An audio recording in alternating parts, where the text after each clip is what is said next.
ಆ ಕ್ಷಣ ತಮಗೆ ಭರವಸೆ ಇತ್ತ, ನಾನು ಯಶಸ್ವಿಯಾಗಿ ಹಾರಿಸಿ ಮತ್ತೆ ಅದೇ ರೀತಿ ಊರಿಗೆ ಮರಳಬಹುದು ಅನ್ನುವಂತ ಭರವಸೆ ಇತ್ತ? ಅಲ್ಲಿ ಹೋದಾಗ ನಮಗೆ UPA ಸರ್ಕಾರದ ಈ ರೀತಿಯ ಒಂದು ಭಯೋತ್ಪಾದಕರಿಗೆ ಸಪೋರ್ಟ್ ಮಾಡುವಂಥ ಸರ್ಕಾರ ಅಂತ ಆಗ ಮನಸ್ಸಿಗೆ ಬಂತು. ನಾವು ಬದುಕಿ ವಾಪಸ್ ಬಂದದ್ದೇ ಪುಣ್ಯ ಅಂತ ನಮ್ಮ ಮನಸ್ಸಿಗೆ ಬಂದಿತ್ತು. ಆ ಕಾರಣಕ್ಕೆ ಇವತ್ತು ಕಾಶ್ಮೀರದಲ್ಲಿ ರಾಷ್ಟ್ರಧ್ವಜ ಸ್ವಚ್ಛಂದವಾಗಿ ಹಾರಾಡ್ತಿದ್ರೆ ಅದಕ್ಕೆ ನಮ್ಮ ಭಾರತೀಯ ಜನತಾ ಪಾರ್ಟಿ ಎಲ್ಲ ಹಿರಿಯರ ಇಚ್ಛಾಶಕ್ತಿಯ ಕಾರಣ.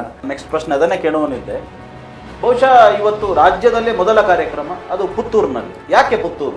ತಿರಂಗ ಯಾತ್ರೆ ಕಾರ್ಯಕ್ರಮ ರಾಜ್ಯದಲ್ಲಿ ಪ್ರಥಮ ಪುತ್ತೂರಲ್ಲಿ, ದೇಶದಲ್ಲಿ ಪ್ರಥಮ ಕಾರ್ಯಕ್ರಮ ಪುತ್ತೂರು. ವಿದ್ಯಾರ್ಥಿಗಳು ವರ್ಸಸ್ ನಮ್ಮ ಸೈನ್ಯ, ವಿದ್ಯಾರ್ಥಿ ವರ್ಸಸ್ ನಮ್ಮ ಪೊಲೀಸ್, ವಿದ್ಯಾರ್ಥಿ ವರ್ಸಸ್ ನಮ್ಮ ರ್ಯಾಪಿಡ್ ಆಕ್ಷನ್ ಫೋರ್ಸ್, ಅವರ ವಿದ್ಯಾರ್ಥಿ ವರ್ಸಸ್ ಸರ್ಕಾರ, ವಿದ್ಯಾರ್ಥಿ ವರ್ಸಸ್ ಮೋದಿ ಆ ಥರ ಮಾಡುವ ಹುನ್ನಾರ ಇತ್ತು. ಯಾಕಂದ್ರೆ ಇದೊಂದು ವ್ಯವಸ್ಥೆಯಲ್ಲಿರೋ ಕಾರಣಕ್ಕೋಸ್ಕರ ಇಲ್ಲಿ ವ್ಯಕ್ತಿ ಮುಖ್ಯ ಅಲ್ವೇ ಅಲ್ಲ. ಈಗ ನಾಳೆ ನಾನು ಹೇಳಿದ್ರು ನನ್ನಿಂದಾಗಿ BJP, ನನ್ನಿಂದಾಗಿ ನಾನು MLC, ನನ್ನಿಂದಾಗಿ ನಾನು ಗೆದ್ದೆ ಅಂತಂದರೆ ನನ್ನಷ್ಟು ದೊಡ್ಡ ಮೂರ್ಖರು ಯಾರೂ ಇಲ್ಲ. ಅರುಣರಿಗೂ ಅಶೋಕ ನನಗೆ ಅಣ್ಣ ತಮ್ಮಂದಿರಿಗೆ ಸರಿ ಇಲ್ಲದ ನಾನು ಈ ಸರಿ ಮಾಡಿದವ. ಸ್ವಾಗತ ಮಾಡ್ತೀವಿ ಅರುಣ್ ಕುಮಾರ್ ಪುತ್ತಿಲ ಅವ್ರನ್ನ. 100ಕ್ಕೂ ಎಲ್ಲರನ್ನು ಸ್ವಾಗತ ಮಾಡ್ತೇವೆ. ಅಶೋಕ್ ಕುಮಾರ್ ರೈ ಕೂಡ ಕಾಂಗ್ರೆಸ್ ಬಿಟ್ಟು ಬಂದರೆ 100ಕ್ಕೆ ಬೇಕು, BJPಗೆ ಎಲ್ಲರೂ ಬೇಕು. ಯಾರಲ್ಲಿ 20 ಜನ ಇದ್ದಾರೆ, ಎಲ್ಲರೂ ಕೂಡ ಒಂದೇ ಟ್ರ್ಯಾಕಲ್ಲಿ ಓಡ್ತಿದ್ದಾರೆ. ಅರುಣ್ ಕುಮಾರ್ ಪುತ್ತಿಲ ಟ್ರ್ಯಾಕ್ ಬಿಟ್ಟು ಓಡ್ತಿದ್ದಾರೆ. ತಂದೆಯವರು ಇರಬೇಕಿತ್ತು ಈ ಸಂದರ್ಭದಲ್ಲಿ ನನ್ನ ಮನಸ್ಸಲ್ಲಿರುವಂಥದ್ದು. ತಂದೆ ನಮ್ಮೆಲ್ಲರಿಗೂ ಸ್ಫೂರ್ತಿಯವರು. ಅವರು ಸ್ವಂತದ ಯೋಚನೆ ಮಾಡಲಿಲ್ಲ ಪಾಪ. ಅವರಲ್ಲಿ ಒಂದು 10,000 ರೂಪಾಯಿ ಕೂಡ ಇದ್ದಿರಲಿಕ್ಕಿಲ್ಲ. ನಾನು ಕೂಡ ನನ್ನ ಸಮಯವನ್ನು ಸಂಘಟನೆಗೆ ಪೂರ್ತಿ ಕೊಟ್ಟಿದ್ದೇನೆ. ನಾನೊಂದು ಎಲ್ಲೋ ಒಂದು ಕಡೆ ತೃಪ್ತಿ. ಇವತ್ತೆಲ್ಲ ನಾವು ನಮ್ಮ ಸಮಾಜದಲ್ಲಿ ಸೆಟ್ ಆಗ್ತೇವೆ, ನಮ್ಮ ವ್ಯವಹಾರ ಉಂಟು, ಅದು ಸೆಟ್ ಮಾಡ್ಕೊಂಡು ಹೋಗ್ಬೋದು ಅಂತ. ಈಗ MLC ಆಗಿ 13 ಕ್ಷೇತ್ರಕ್ಕೆ ಓಡಾಟ ಮಾಡಬೇಕು. ನನಗೇನು ಗೌರವಧನ ಬರ್ತದೆ, ಅದರ 2 ಪಟ್ಟು ನನಗೆ ಖರ್ಚು ಉಂಟು.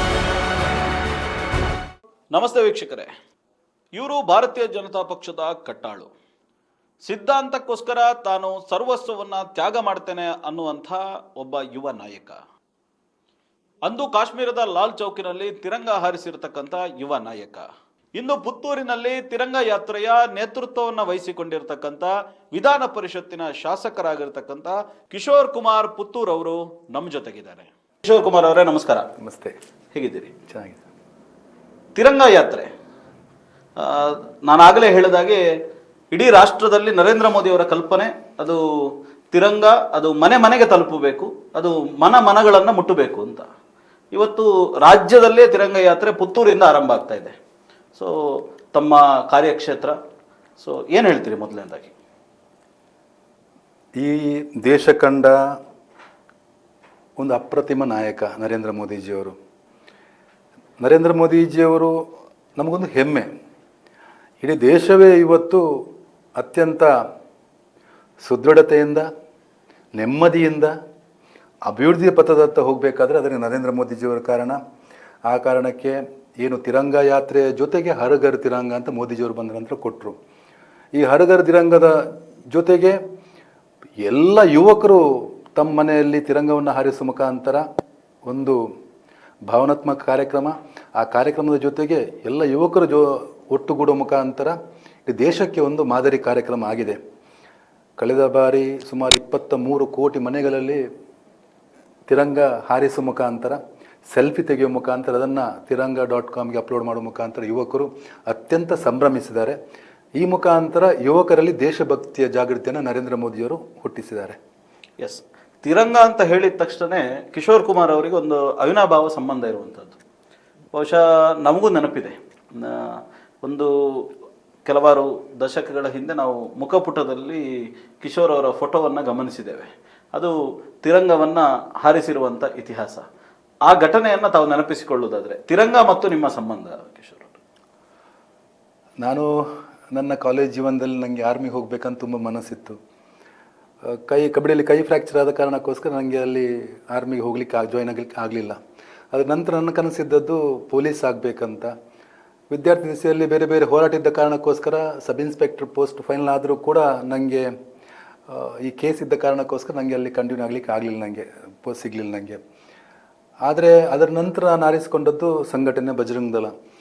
ಅದರ ನಂತರ ಹಿರಿಯರ ಅಪೇಕ್ಷೆ ಮೇಲೆ ಯುವ ಮೋರ್ಚಾ ಜವಾಬ್ದಾರಿ ಸಿಕ್ಕಿದಾಗ ಇಡೀ ಅಲ್ಲಿನ ಕಾಶ್ಮೀರದ ಪ್ರತ್ಯೇಕತಾವಾದಿಗಳು ಅವರನ್ನು ಚಾಲೆಂಜ್ ಮಾಡಿದರು.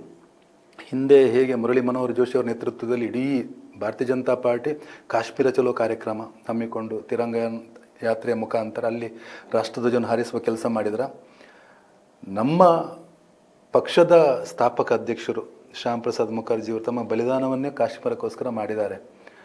ನಮಗೂ ಒಂದು ನಮ್ಮ ಸಂದರ್ಭದಲ್ಲಿ ಅನುರಾಗ್ ಸಿಂಗ್ ಠಾಕೂರ್ ರಾಷ್ಟ್ರೀಯ ಅಧ್ಯಕ್ಷರಾದಾಗ ಇಲ್ಲಿ ನಾನು ಜಿಲ್ಲೆ ಅಧ್ಯಕ್ಷರಾಗಿದ್ದೆ, BJP ಜಿಲ್ಲೆ ಅಧ್ಯಕ್ಷನಾಗಿದ್ದೆ.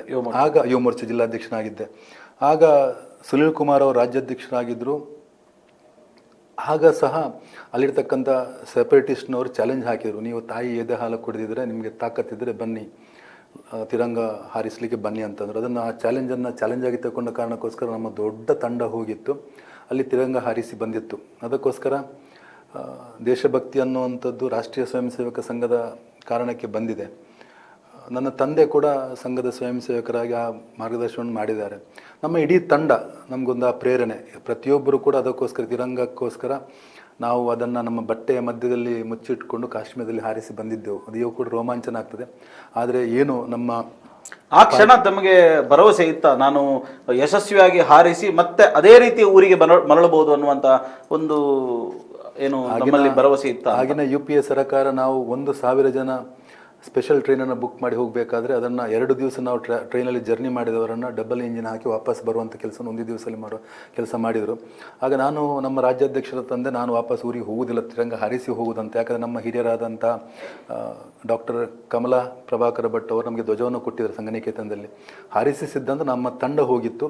ಅಲ್ಲಿ ಹೋದಾಗ ನಮಗೆ UPA ಸರ್ಕಾರದ ಈ ರೀತಿಯ ಒಂದು ಭಯೋತ್ಪಾದಕರಿಗೆ ಸಪೋರ್ಟ್ ಮಾಡುವಂಥ ಸರ್ಕಾರ ಅಂತ ಆಗ ಮನಸ್ಸಿಗೆ ಬಂತು. ನಾವು ಬದುಕಿ ವಾಪಸ್ ಬಂದದ್ದೇ ಪುಣ್ಯ ಅಂತ ನಮ್ಮ ಮನಸ್ಸಿಗೆ ಬಂದಿತ್ತು.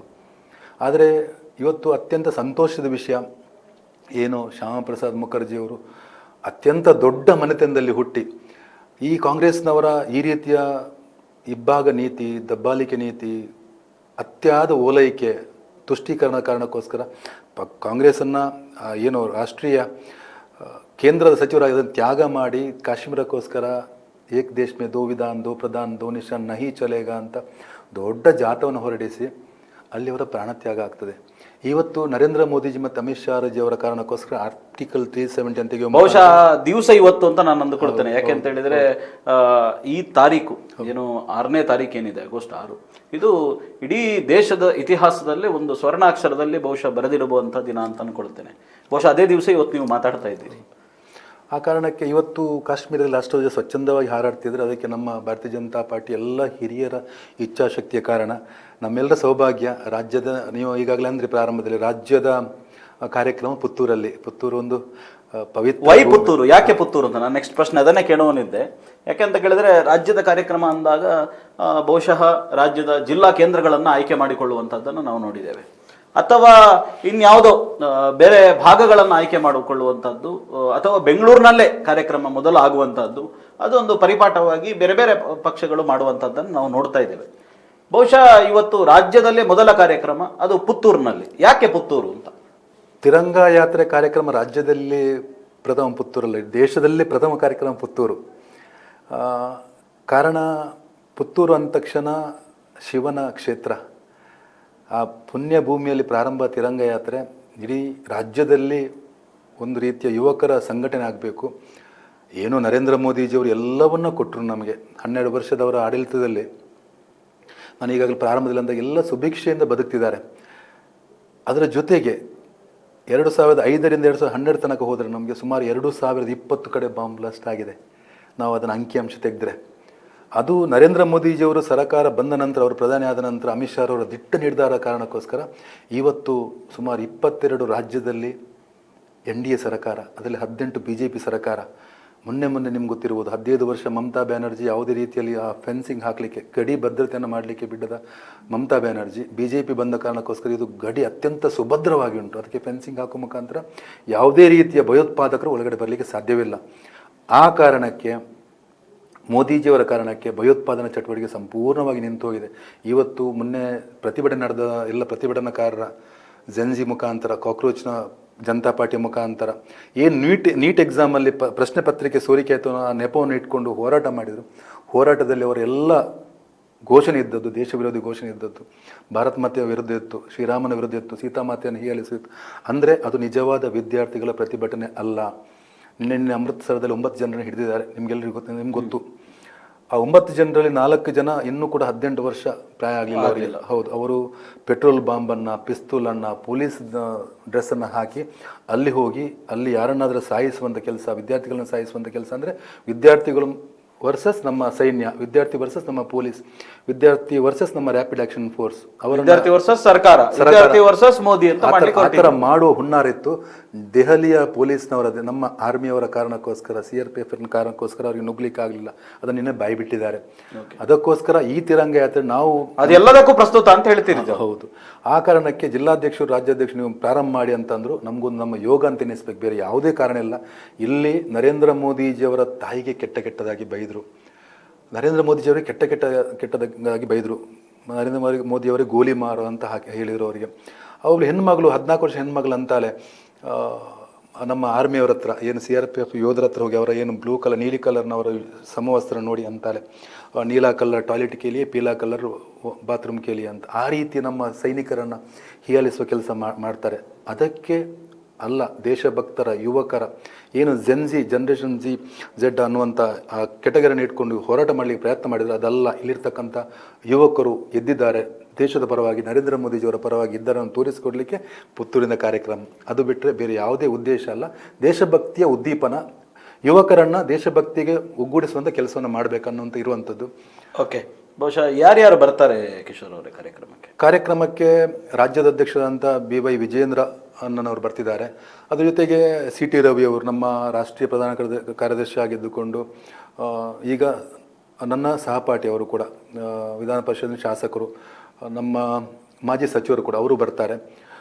ಕಾರಣ ಈಗ ರಾಜ್ಯದ ಎಲ್ಲ ವ್ಯವಸ್ಥೆಯ ಬಗ್ಗೆ ಆಗಾಗ ದೆಹಲಿ ಹೋಗ್ಲಿಕ್ಕಿರೋ ಕಾರಣಕ್ಕೋಸ್ಕರ ಒಂದು ವಿಜೇಂದ್ರನವರು ಅಮಿತ್ ಶಾಜಿಯವರ ತಕ್ಷಣ ಬುಲಾವ್ ಬಂದಿದೆ ಅನ್ನೋ ಕಾರಣಕ್ಕೋಸ್ಕರ ಅವರು ಬರುವುದು ಅಷ್ಟು ಸಾಧ್ಯ ಇಲ್ಲ. 12 ಗಂಟೆಗಳಲ್ಲಿ ಮೀಟಿಂಗ್ ಇಟ್ಟಿದ್ದಾರೆ, ನನಗೆ ಫೋನ್ ಬಂತು. ಆ ಕಾರಣಕ್ಕೆ CT ರವರು ಇರ್ತಾರೆ, ಮತ್ತು ಎಲ್ಲ ಹಿರಿಯರು ಇರ್ತಾರೆ, ಪಕ್ಷದ ಎಲ್ಲ ಹಿರಿಯರು, ಎಲ್ಲ ಶಾಸಕರು, ನಮ್ಮ ಜಿಲ್ಲೆಯ. ಭಾಷಣ ಒಬ್ಬರು ಮಾತ್ರ ಮಾಡಲಿಕ್ಕಿರುವಂಥ CT ರವಿಯವರು. ಎಲ್ಲದಕ್ಕಿಂತ ಮುಖ್ಯವಾಗಿ ನಾವು ಇರುವಂಥದ್ದು ಮೋದಿಜಿಯವರ ಆಡಳಿತವನ್ನು ಇಡೀ ಜನಮಾನಸಲ್ಲಿ ಕೊಂಡೋಗ್ಲಿಕ್ಕೆ ಈ ಕಾರ್ಯಕ್ರಮ ಮಾಡಲಿಕ್ಕಿದ್ದೇವೆ. ಓಕೆ, ಎಸ್ ಕಿಶೋರ್ ಅವರೇ, ಬಹುಶಃ ಈ ಕಾರ್ಯಕ್ರಮದ ಬಗ್ಗೆ ತಾವು ಪುತ್ತೂರು ಯಾಕೆ ಅನ್ನೋದನ್ನು ಹೇಳಿದ್ರಿ. ಬಹುಶಃ ಇವತ್ತು ಜನರು ಮಾತಾಡ್ತಾ ಇರೋದು ಕಿಶೋರ್, ಪುತ್ತೂರಿನಲ್ಲಿ ಭಾರತೀಯ ಜನತಾ ಪಕ್ಷ ಈಗಾಗಲೇ ನಿನ್ನೆ ನಮ್ಮ ವಾಹಿನಿಯಲ್ಲಿ ಜಿಲ್ಲಾಧ್ಯಕ್ಷರನ್ನು ಮಾತಾಡಿಸುವಾಗ ಜಿಲ್ಲಾಧ್ಯಕ್ಷರು ಕೂಡ ಹೇಳಿದಾರಂಥದ್ದು, ಅದು ಹಿಂದುತ್ವದ ಭದ್ರಕೋಟೆ, ಅದು ರಾಷ್ಟ್ರಭಕ್ತರ ಭದ್ರಕೋಟೆ. ಬಹುಶಃ ಇದೆಲ್ಲವೂ ಇದ್ದು ರಾಷ್ಟ್ರಭಕ್ತಿ ಮತ್ತು ಹಿಂದುತ್ವದ ಫೇಸ್ ಆಗಿರತಕ್ಕಂಥ ಭಾಜಪ 3ನೇ ಸ್ಥಾನದಲ್ಲಿ ಪುತ್ತೂರಿನಲ್ಲಿದೆ.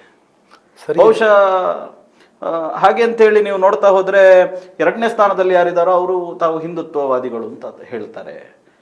1ನೇ ಸ್ಥಾನದಲ್ಲಿ ಯಾರು ಇಲ್ಲಿ ಆರಿಸಲ್ಪಟ್ಟಂತ ಕಾಂಗ್ರೆಸ್ಸಿನ ಜನಪ್ರತಿನಿಧಿ ಅಶೋಕ್ ರೈ ಅವರು ಸ್ವತಃ ಹೇಳ್ತಾರೆ, ನಾನು ಗರ್ವದಿಂದ ಹೇಳ್ತೇನೆ, ನಾನು ಹಿಂದೂ ಅಂತ ಹೇಳ್ತಾರೆ.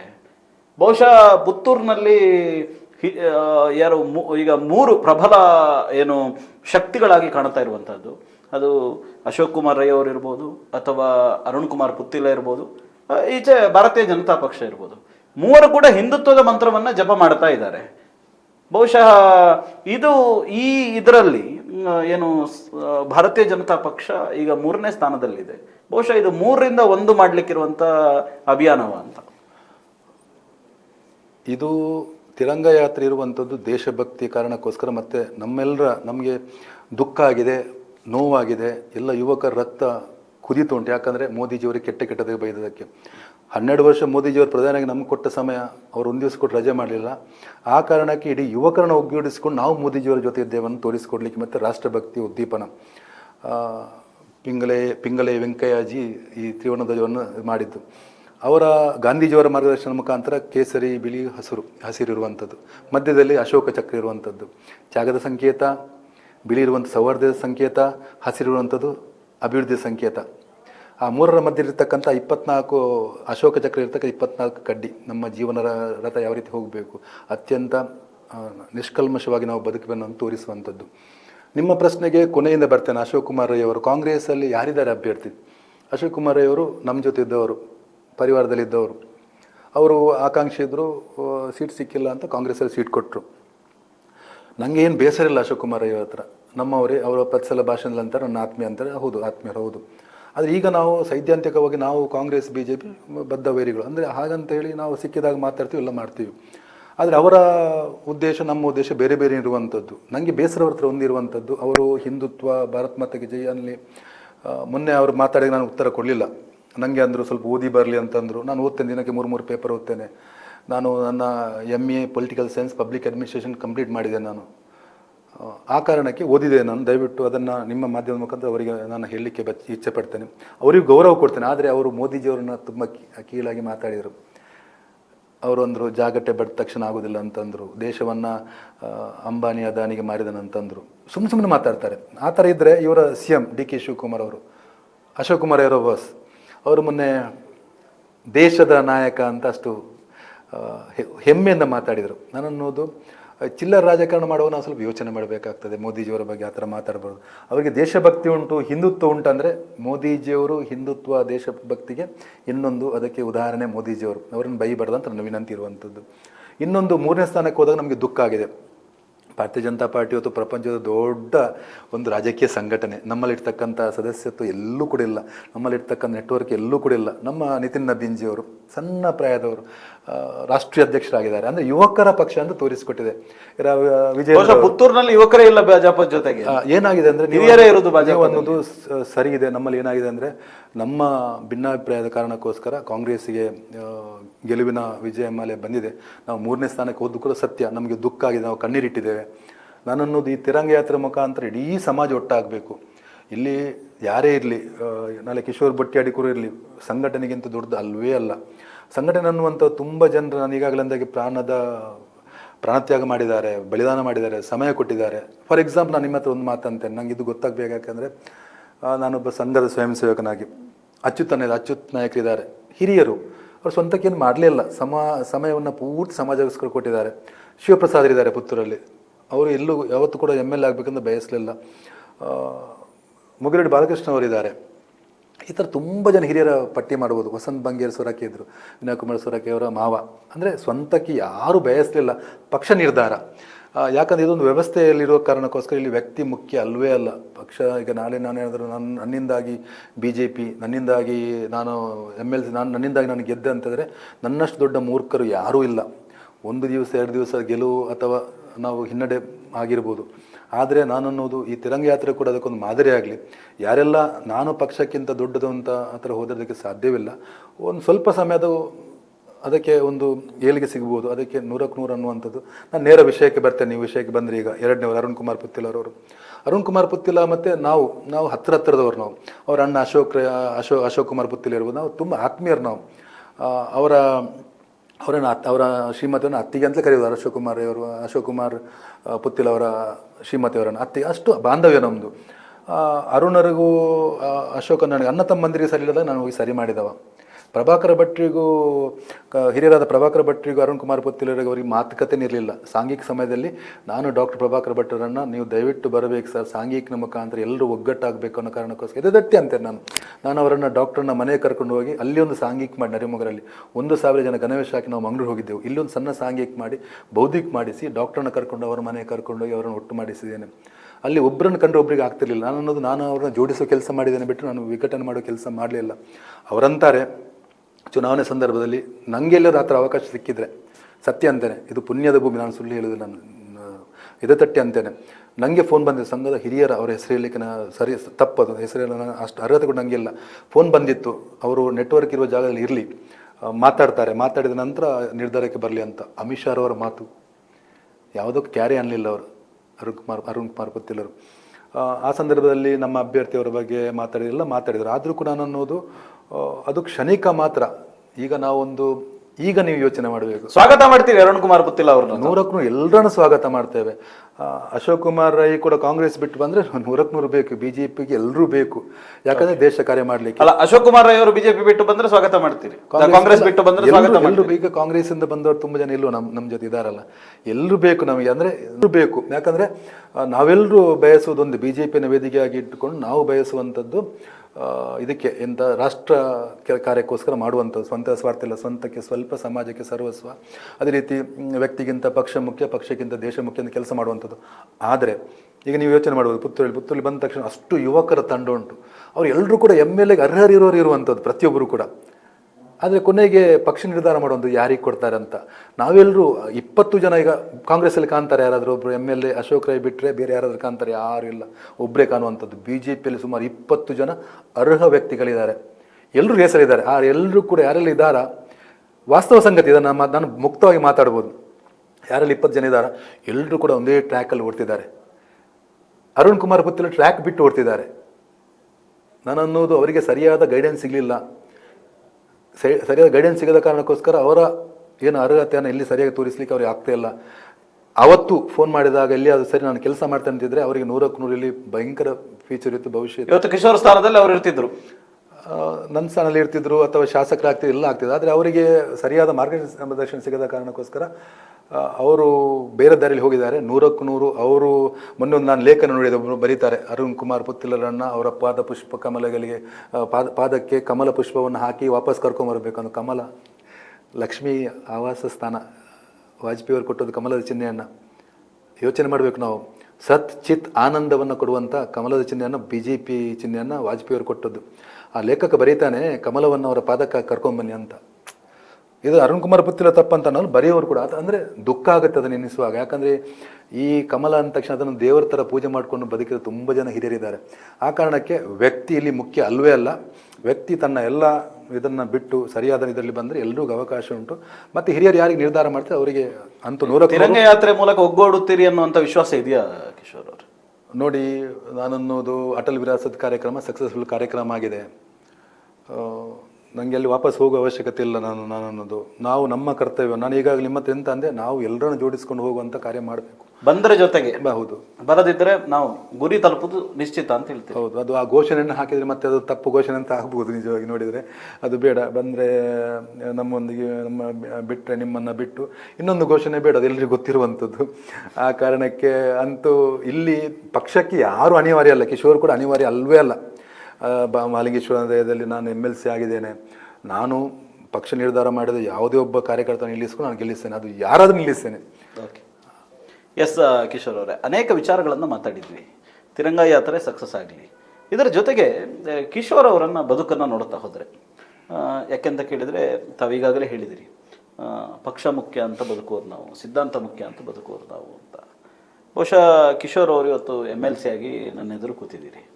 ನಾನು ನನ್ನ ಪತ್ರಿಕೋದ್ಯಮ ಜೀವನದಲ್ಲಿ ಮತ್ತು ವಿದ್ಯಾರ್ಥಿ ಪರಿಷತ್ ಅನೇಕ ವಿದ್ಯಾರ್ಥಿ ಜೀವನದಿಂದ ಕಿಶೋರ್ ಅವ್ರನ್ನ ನೋಡ್ಕೊಂಡು ಬಂದವ. ಕಿಶೋರ್ ಅವರ ಇತಿಹಾಸ ನೋಡ್ತಾ ಹೋದರೆ, ಕಿಶೋರ್ ಅವರ ಫ್ಯಾಮಿಲಿ ಬ್ಯಾಕ್ಗ್ರೌಂಡ್ ನೋಡ್ತಾ ಹೋದರೆ, ಇವತ್ತು ಕಿಶೋರ್ ಅವರು ಇವತ್ತು ಹೀಗಿದ್ದೀರಿ. ಸೊ ಏನು ನೆನಪಿಸ್ಕೊಳ್ತೀರಿ, ಏನು ಮೆಲುಕು ಹಾಕ್ತೀರಿ, ತಮ್ಮ ಕುಟುಂಬದ ಬಗ್ಗೆ ಏನು ಹೇಳ್ತೀರಿ? ನಾನು ತಂದೆಯವರು ಇರಬೇಕಿತ್ತು ಈ ಸಂದರ್ಭದಲ್ಲಿ ನನ್ನ ಮನಸ್ಸಲ್ಲಿರುವಂಥದ್ದು. ತಂದೆ ನಮ್ಮೆಲ್ಲರಿಗೂ ಸ್ಫೂರ್ತಿಯವರು. ಅವರು ಸ್ವಂತದ ಯೋಚನೆ ಮಾಡಲಿಲ್ಲ ಪಾಪ. ಅವರು ತೀರ್ಕೊಳ್ಳುವಾಗ ಅವರಲ್ಲಿ ಒಂದು 10,000 ರೂಪಾಯಿ ಕೂಡ ಇದ್ದಿರಲಿಕ್ಕಿಲ್ಲ. ನಾನು ಕೂಡ ನನ್ನ ಸಮಯವನ್ನು ಸಂಘಟನೆಗೆ ಪೂರ್ತಿ ಕೊಟ್ಟಿದ್ದೇನೆ. ಸ್ವಂತಕ್ಕೆ ಏನು ಮಾಡಲಿ, ತಂದೆ ಮಾಡಿದ ಜಾಗ ಬಿಟ್ಟರೆ. ನಾನನ್ನೋದು ಎಲ್ಲೋ ಒಂದು ಕಡೆ ತೃಪ್ತಿ. ಇವತ್ತೆಲ್ಲ ನಾವು ನಮ್ಮ ಸಮಾಜದ ಇದರಲ್ಲಿ ಸೆಟ್ ಆಗ್ತೀವಿ, ನಮ್ಮ ಏನು ವ್ಯವಹಾರ ಉಂಟು ಅದನ್ನು ಸೆಟ್ ಮಾಡ್ಕೊಂಡು ಹೋಗ್ಬೋದು ಅಂತ. ಈಗ ನಾನು MLC ಆಗಿ 13 ಕ್ಷೇತ್ರಕ್ಕೆ ಓಡಾಟ ಮಾಡಬೇಕು. ನನಗೇನು ಗೌರವಧನ ಬರ್ತದೆ ಅದರ 2 ಪಟ್ಟು ನನಗೆ ಖರ್ಚು ಉಂಟು. ಅದನ್ನು ಏನು ನನಗೊಂದು ನನ್ನ ಭಾಗ್ಯ, ಸೌಭಾಗ್ಯ, ಹಿರಿಯರು ನನಗೆ ಅವಕಾಶ ಕೊಟ್ಟಿದ್ದಾರೆ ಅಂತ ನಾನು ಸ್ವಲ್ಪ ಕೂಡ ಉದಾಸೀನ ಮಾಡಿದೆ. ಸ್ವಲ್ಪ ಕೂಡ ಅಂದರೆ ಈ 378 ಪಂಚಾಯತಲ್ಲಿ 93-94 ಪಂಚಾಯತ್ ನಾನು ವಿಸಿಟ್ ಕೊಟ್ಟಾಯಿತು. ಒಂದೊಂದು ಪಂಚಾಯತ್ 3 ಗಂಟೆ ಕೂತಿದ್ದೇನೆ ನಾನು, ಸುಳ್ಯದಿಂದ ಬೈಂದೂರು ತನಕ. ಅಲ್ಲಿ ಹೋದಾಗ ಅಲ್ಲಿ ಸ್ಥಳೀಯ ಸಮಸ್ಯೆಯನ್ನು ಎಲ್ಲವನ್ನ ಬರೆದಿಟ್ಕೊಂಡು, ನನ್ನ PA ಅವರ ಕೈಯಲ್ಲಿ ಎಲ್ಲ ಬರೆದಿಟ್ಕೊಂಡು ಅದನ್ನೇ ನಾನು ಪ್ರಶ್ನೆ ಹಾಕಿದ್ದೇನೆ ಅಧಿವೇಶನದಲ್ಲಿ ಕೂಡ ಜನಸಾಮಾನ್ಯರ ನೋವನ್ನು ಸರಿಯಾಗಿ ಪಟ್ಟಿ ಮಾಡ್ಕೊಂಡು ಅಲ್ಲಿ ಚರ್ಚೆ ಮಾಡಿದ್ದೇನೆ. ಹಾಗಂತೇಳಿ ಸಮಯ ವ್ಯರ್ಥ ಮಾಡಲಿಲ್ಲ. ಸ್ವಂತದ ಜೀವನ ಸ್ವಲ್ಪ ಕಷ್ಟ ಆಗ್ತದೆ, ಆದರೂ ದೇವರ ಆಶೀರ್ವಾದದಲ್ಲಿ ನಿಮ್ಮೆಲ್ಲರ ಪ್ರೀತಿಯಲ್ಲಿ ಇನ್ನು ಮುಂದಕ್ಕೆ ರಾಜಕೀಯದಲ್ಲಿ ಮುಂದಕ್ಕೆ ಹೋಗಿ ಸಮಾಜದ ಸೇವೆ. ಏನು ಕಿಶೋರ್ ಅವರ ಆಸ್ತಿ ಏನು? ಕಿಶೋರ್ ಅವರ ಏನಿದೆ ಆಸ್ತಿ? ಸ್ವಂತದ್ದು ಏನು ಮಾಡಲಿಲ್ಲ, ಸಾಲ ಜಾಸ್ತಿ ಉಂಟಷ್ಟೇ. ಅದೇ ಅನೇಕರು ಹೇಳೋದು ಕೇಳಿದೆ ನಾನು, ಅದಕ್ಕೋಸ್ಕರ ಕೇಳೋದು. ಕಿಶೋರ್ ಅವರು ಬಹಳ ಆರ್ಥಿಕವಾಗಿ ಸಂಕಷ್ಟದಲ್ಲಿದ್ದಾರೆ. ಆರ್ಥಿಕವಾಗಿ ಕಿಶೋರ್ ಅವರು ಬಹಳ ಕಷ್ಟದಲ್ಲಿದ್ದಾರೆ. ಸ್ವಂತದ್ದು ಯೋಚನೆ ಮಾಡಲೇ ಇಲ್ಲ. ಸ್ವಂತದ್ದು ಇವತ್ತಿನ ತನಕ ಯೋಚನೆ ಮಾಡಲಿಲ್ಲ. ಮನೇಲಿ ಕಷ್ಟ ಆಗ್ತದೆ, ಇದೇ ಥರ ಆದರೆ ಕಷ್ಟ ಅಂತ. ಏನು ಹೇಳ್ತಾರೆ ಹೆಂಡತಿ ಮಕ್ಕಳು? ಸ್ವಂತದ ಬಗ್ಗೆ ಯೋಚನೆ ಮಾಡಿದ್ದೆ ಕಡಿಮೆ, ಅದು ಯೋಚನೆ ಬರೋದೇ ಇಲ್ಲ. ನನ್ನ ಹತ್ರ 1 ಲಕ್ಷ ಇದ್ದರೆ 1 ಲಕ್ಷ ಕೂಡ ನಾನು ಕೊಟ್ಟು ಬಂದದ್ದು ಉಂಟು. ಹಾಗಂತೇಳಿ ಕೆಲವು ಸಲ ಸಾಲ ಮಾಡಿ ಕೂಡ ಇನ್ನೊಂದು ಸಮಸ್ಯೆಗೆ ಸ್ಪಂದಿಸಿದುಂಟು. ಆದರೆ ಒಂದು ಮನಸ್ಸಲ್ಲಿ ತೃಪ್ತಿ ಅಂತಂದರೆ ಒಂದಲ್ಲೊಂದು ದಿವಸ ದೇವರು ಇದಕ್ಕೆ ಆಶೀರ್ವಾದ ಮಾಡ್ತಾರೆ ಅಂತ ಮನಸ್ಸಲ್ಲಿ ತೃಪ್ತಿ ಇರುವಂಥದ್ದು. ಅಲ್ಲ, ಹೆಂಡತಿ ಮಕ್ಕಳು ಎಲ್ಲ ಏನು ಹೇಳ್ತಾರೆ? ಸ್ವಂತ ಮನೆ ಮಾಡಬೇಕಂತ ಇರ್ತದೆ, ಅವ್ರದೆಲ್ಲ ಆಸೆ ಇರ್ತದೆ. ಮಾಡಲಿಲ್ಲ. ಇವತ್ತಿಗೂ ಸ್ವಂತ ಮನೆಯಲ್ಲಿಲ್ಲ ಕಿಶೋರ್? ಇಲ್ಲ. ಓಕೆ, ರೆಂಟೆಡ್ ಹೌಸ್ ಅಲ್ಲಿ ಇದೆ. ಹೌದು. ಎಲ್ಲಿ? ಮಂಗಳೂರಲ್ಲಿ. ಓಕೆ, ಇಲ್ಲಿ ಊರಲ್ಲಿ ತಂದೆ ಮಾಡಿದ ಜಾಗ ಉಂಟು, ಇಲ್ಲಿ ಬರ್ತಾ ಇರ್ತೀವಿ. ಓಕೆ. ಎಷ್ಟು ಮಕ್ಕಳು ಕಿಶೋರ್ ಅವರಿಗೆ? ಒಬ್ಳು ಹೆಣ್ಮಗಳು. Okay okay. ಹೆಂಡತಿ ಏನು ಮಾಡ್ತಾರೆ ಕಿಶೋರ್? BSc ಬಯೋಟೆಕ್ ಆಗಿದೆ. ಅವರು ಒಂದು ಕಡೆ ಡೈರೆಕ್ಟರ್ ಆಗಿ ಸ್ವಲ್ಪ ಅದರ ಸಂಸ್ಥೆಯ ಪರವಾಗಿ ಕೆಲಸ ಮಾಡ್ತಿದ್ದಾರೆ. ಆ ಸಂಸ್ಥೆಯ ಏಳಿಗೆ ಬಗ್ಗೆ ಕೆಲಸ ಮಾಡ್ತಿದ್ದಾರೆ. ಓಕೆ. ಮನೆ ತೂಗಿಸ್ಕೊಂಡು ಹೋಗ್ತಾ ಇದ್ದಾರೆ. ಹೌದು ಹೌದು. ಓಕೆ. ಈಗ ಕಿಶೋರ್ ಅವ್ರು ನಾಳೆ ಆಯಿತು, ಇವತ್ತು MLC ಆಯಿತು, ಕಿಶೋರ್ ಅವ್ರದ್ದು ನಾಳೆ ಮುಗೀತು. What next Kishore? ನಂದು ಬದುಕಿಗೆ ಪೂರ್ತಿ ಬದುಕಿಗೆ ಅದೇ ಪೂರ್ತಿ ಅವಧಿ ಸಿಕ್ಕಿಲ್ಲ ನನಗೆ. ನಂದು 2.5-3 ವರ್ಷ MLC ಸಿಕ್ಕಿದ್ದು. ಬದುಕಿಗೆ ಅಂದರೆ ನಂದು ಟ್ರಾವೆಲ್ ಏಜೆನ್ಸಿ ಇತ್ತು, ಹೋಟೆಲ್ ಇತ್ತು. ನಾನು ಸ್ವಲ್ಪ ಸಮಯ ಕೊಡ್ಲಿಕ್ಕೆ ಕಷ್ಟ ಆದ ಕಾರಣಕ್ಕೋಸ್ಕರ ಅದೆಲ್ಲ ಸ್ವಲ್ಪ ಲಾಸ್ ಆಗಿತ್ತು. ಈಗ ನಂದಿರುವಂಥದ್ದು ಫಿನಾನ್ಷಿಯಲ್ ಕನ್ಸಲ್ಟೆನ್ಸಿ. ನಾನು 10 ವರ್ಷದಿಂದ ಆ ಸಂಸ್ಥೆ ಖುಷಿ ಅಸೋಸಿಯೇಟ್ಸ್ ಮಾಡ್ತಾ ಬಂದಿದ್ದೇನೆ. ರೂಪಿ ಬಾಸ್ ಅಂತ ಕಂಪನಿ ಜೊತೆ ನಂದು ಟೈಅಪ್ ಇದೆ. ಸುಮಾರು ಒಂದು 60 ನ್ಯಾಷನಲೈಸ್ ಬ್ಯಾಂಕ್ ಜೊತೆ ನಂದು ಅಗ್ರಿಮೆಂಟ್ ಇದೆ. ನಾನು ದೊಡ್ಡ ದೊಡ್ಡ ಸಂಸ್ಥೆಗೆ ಲೋನ್ ಕೊಡಿಸುವಂಥದ್ದು, ದೊಡ್ಡ ದೊಡ್ಡ ಸಂಸ್ಥೆ ಲೋನನ್ನು ಅವರ ರೇಟ್ ಆಫ್ ಇಂಟ್ರೆಸ್ಟನ್ನು ಕಡಿಮೆ ಮಾಡಿ RBIನ ಬೇಸ್ ರೇಟಲ್ಲಿ ನಾನು ಮಾಡಿಕೊಡುವಂಥ ತಾಕತ್ತು ನನಗೆ ಉಂಟು. ಅದಕ್ಕೋಸ್ಕರ ಅದು ನಾನು ಏನದನ್ನು ಅವರಿಗೆ ಆ ರೀತಿ ಮಾಡಿದ್ದಕ್ಕೆ ನನಗೆ ಒಂದಿಷ್ಟು ಸರ್ವಿಸ್ ಚಾರ್ಜ್ ಅಂತ ಕೊಡ್ತಾರೆ. ಅದು 2-3 ವರ್ಷಕ್ಕೆ 2-3 ನನ್ನ ಕೆಲಸ ಆದರೆ ನನ್ನ ಜೀವನ ಸೆಟ್ ಆಗ್ತದೆ ಆ ಥರ. ಅದೇ ಯೋಚನೆ ಇದೆ. ಹೌದು. ಅದಕ್ಕೆ ಸಮಯ ಕೊಟ್ಟರೆ ಈಗ ರಾಜಕೀಯ MLC ಒಂದು ವೇಳೆ ಹಿರಿಯರ ಮನಸ್ಸಲ್ಲಿ ಸಾಕು ಬೇರೆ ಯಾರೇ ಕೊಡಲಿಕ್ಕಿದ್ರು ಕೂಡ ಅದಕ್ಕೆ ನಾನು ಸಮಯ ಕೊಟ್ಟರೆ ಕೂಡ ನಾನು ಎತ್ತರಕ್ಕೆ ಹೋಗ್ಲಿಕ್ಕೆ ಸಾಧ್ಯತೆ ಉಂಟು. ಮನಸ್ಸಲ್ಲಿ ಧೈರ್ಯ ಉಂಟು. ಖುಷಿ ಇದೆ. ಹೌದು. ಎಸ್. ಈ ಸಂದರ್ಭದಲ್ಲಿ ಕೊನೆಯದಾಗಿ ಅನೇಕ ವಿಚಾರಗಳನ್ನು ಚರ್ಚೆ ಮಾಡಿದ್ವಿ ಕಿಶೋರ್ ಅವರೇ. ಕೊನೆಯದಾಗಿ ಕಾರ್ಯಕರ್ತರಿಗೆ ಏನು ಹೇಳಲಿಕ್ಕೆ ಇಚ್ಛೆ ಪಡ್ತೀರಿ? ಕಾರ್ಯಕರ್ತರು ಎಲ್ಲೂ ಗೊಂದಲ ಮಾಡದೆ ಎಲ್ಲರೂ ಒಗ್ಗಟ್ಟಾಗಿ, ಹಿಂದುತ್ವ ಅಂದರೆ ಅದು ಒಂದು ಜೀವನ ಪದ್ಧತಿ. ಅದರಲ್ಲಿ ಹಿಂದೂ, ಮುಸ್ಲಿಂ, ಕ್ರಿಶ್ಚಿಯನ್ ಬೇರೆ ಬೇರೆ ಎಲ್ಲವೇ ಇಲ್ಲ. ಎಲ್ಲರೂ ಒಟ್ಟಿಗೆ ಒಗ್ಗಟ್ಟಾಗಿ ಪ್ರೀತಿಯಿಂದ ಬದುಕಬೇಕಂದಿರುವಂಥದ್ದು. ಆ ಕಾರಣಕ್ಕೆ ನಮ್ಮಲ್ಲಿ ಕೂಡ ಸಣ್ಣ ಪುಟ್ಟ ವ್ಯತ್ಯಾಸ ಬಂದರೆ ಅದನ್ನೆಲ್ಲ ಸರಿ ಮಾಡಿಕೊಂಡು ಒಂದೇ ಜೀವನ ಇರುವಂಥದ್ದು. ಅದಕ್ಕೋಸ್ಕರ ಗಲಾಟೆ ಮಾಡದೆ ಸಮಾನ ಮನಸ್ಕರಾಗಿ BJPಯಲ್ಲಿ ಇದ್ಕೊಂಡು ಇಲ್ಲಿ ಸ್ವಲ್ಪ ಗೊಂದಲವನ್ನು ಸರಿ ಮಾಡ್ಕೊಂಡು ಇಲ್ಲಿ ಒಟ್ಟಿಗೆ ಒಂದಾಗಿರಬೇಕನ್ನುವಂಥ ವಿಚಾರವನ್ನು ನಾನು ಸಮಾಜದ ಎಲ್ಲ ಕಾರ್ಯಕರ್ತರಿಗೆ ಕೊಡಲಿಕ್ಕೆ ಬಯಸ್ತೇನೆ. ಎಸ್. ಕಿಶೋರ್ ಕುಮಾರ್ ಅವರೇ, ನಿಮ್ಮ ತಿರಂಗ ಯಾತ್ರೆ ಯಶಸ್ವಿಯಾಗಲಿ. ನೀವು ಅಂದ್ಕೊಂಡಂಥದ್ದೆಲ್ಲವನ್ನು ಕೂಡ ಭಗವಂತ ಈಡೇರಿಸಲಿ. All the best. ಧನ್ಯವಾದಗಳು. ಎಸ್, ನೋಡಿದ್ರಲ್ಲ ವೀಕ್ಷಕರೇ, ಇಷ್ಟು ಹೊತ್ತುಗಳ ಕಾಲ ಕಿಶೋರ್ ಕುಮಾರ್ ಅವರು ಅನೇಕ ಸಂಗತಿಗಳನ್ನು ನಿಮ್ಮ ಮುಂದಿಟ್ಟರು. ಒಂದೆಡೆ ಭಾರತೀಯ ಜನತಾ ಪಕ್ಷ ಪುತ್ತೂರಿನಲ್ಲಿ ಎದುರಿಸ್ತಾ ಇರುವಂಥ ಸಮಸ್ಯೆ, ಇನ್ನೊಂದು ಕಡೆ ನೋಡ್ತಾ ಹೋದರೆ ರಾಷ್ಟ್ರಭಕ್ತಿ, ರಾಷ್ಟ್ರೀಯ ವಿಚಾರ, ರಾಷ್ಟ್ರೀಯ ಚಿಂತನೆಗಳೊಂದಿಗೆ ತಿರಂಗ ಯಾತ್ರೆ. ಇದರ ಜೊತೆಗೆ ಕಿಶೋರ್ ಕುಮಾರ್ ಅವರ ವೈಯಕ್ತಿಕ ಬದುಕು ಮತ್ತು ಭವಿಷ್ಯ, ಈ ಎಲ್ಲದರ ಕುರಿತು ಇವತ್ತು ನಾವು ಮಾತನಾಡಿದವರಿದ್ದೇವೆ. ಇದಾಗಿತ್ತು ಈ ಹೊತ್ತಿನ ವಿಶೇಷ. ನಿರಂತರ ಸುದ್ದಿ ಹಾಗೂ ಮನೋರಂಜನೆಗಾಗಿ ನೋಡ್ತಾ ಇರಿ ಕಹಳೆ ನ್ಯೂಸ್. ನಮಸ್ಕಾರ. ನಿಖರ ಸುದ್ದಿ, ಸದಭಿರುಚಿಯ ಕಾರ್ಯಕ್ರಮ. ನೀವು ನೋಡ್ತಾ ಇದ್ದೀರಾ ಕಹಳೆ ನ್ಯೂಸ್, ಸಮಾಜದ ಜಾಗೃತಿಗಾಗಿ ವಸ್ತುನಿಷ್ಠ ವರದಿ.